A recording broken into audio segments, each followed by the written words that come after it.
In this video, I'd like to show you how to use spotlighting as a feature of Zoom. What it means to spotlight is to sort of mandate what will be on the screen of your viewers. So my hybrid students, let me use, for example, the cooking class that we have.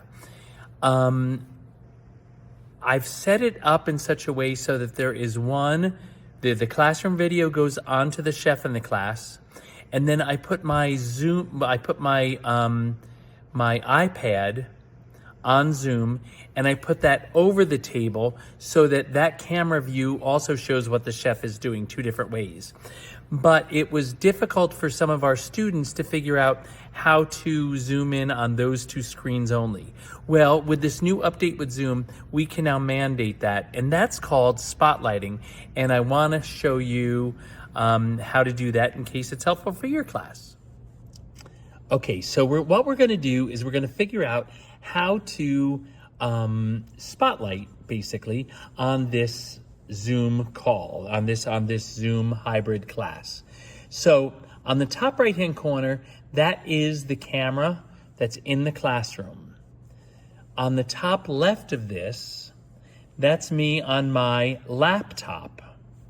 And on the bottom, right here, that is the student view, let's say. That is my iPad.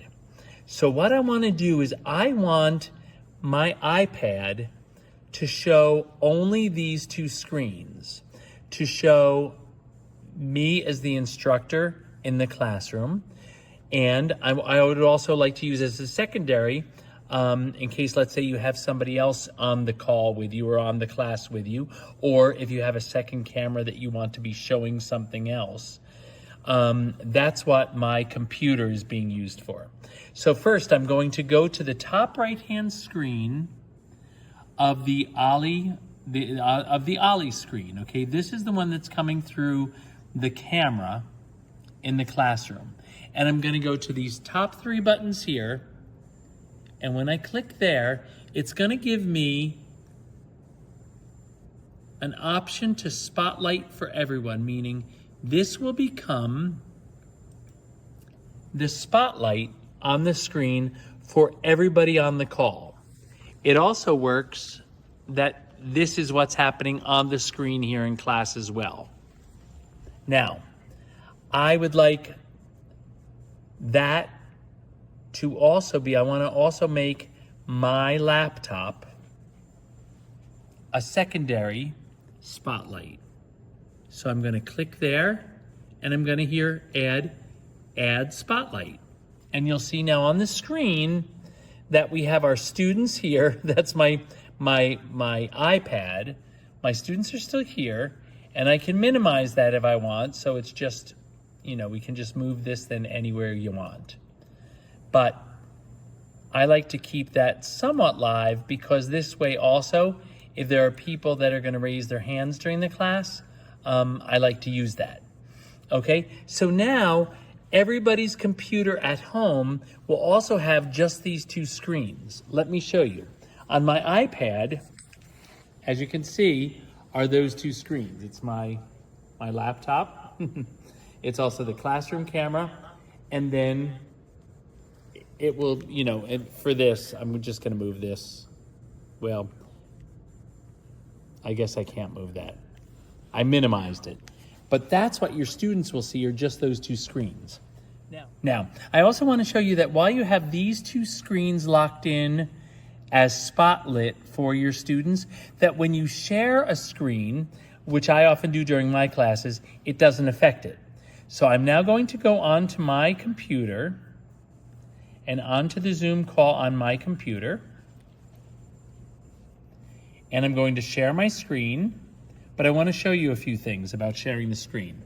First, I'm going to look over here, and it's going to say share sound and optimize for video sharing. You want to make sure that both of those things are checked when you go to share a video during your class, okay? Now I'm going to go to my Keynote, which is the same as a PowerPoint for those of you that do it. And then I'm going to share that on the full screen. And I'll show you that now on the screen is just my teaching slide. It's also, so these are the notes from my class that I'm teaching. That's what's on the screen in the classroom. That's what's on the computer screen. And this is also then what my at-home students will see. So it all goes together like this. And now I'm going to show a video.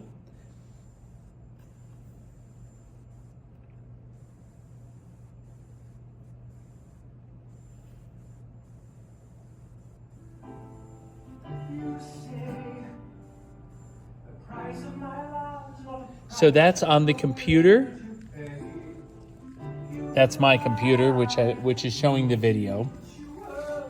This is what the people at home will see. And it's up on the screen here on TV, in the classroom.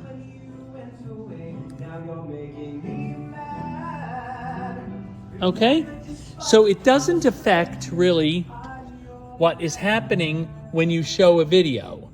Now, I just want to show you here, if you don't like having the participants on here during a video, all you do is go back up here and minimize it.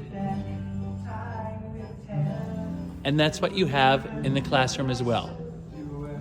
So I hope that helps you. I'm excited about this new option to Spotlight. And when I stop sharing, so when I stop sharing from my computer, which is just finding the arrows right now is a difficulty, it goes back to the two screens that I originally wanted to share. And for our students, back to the two screens. That is called spotlighting. And if I can help anybody at all to figure that out, you know, if you want me to go over this with you in a classroom, I'm more than happy to do this. Just let me know.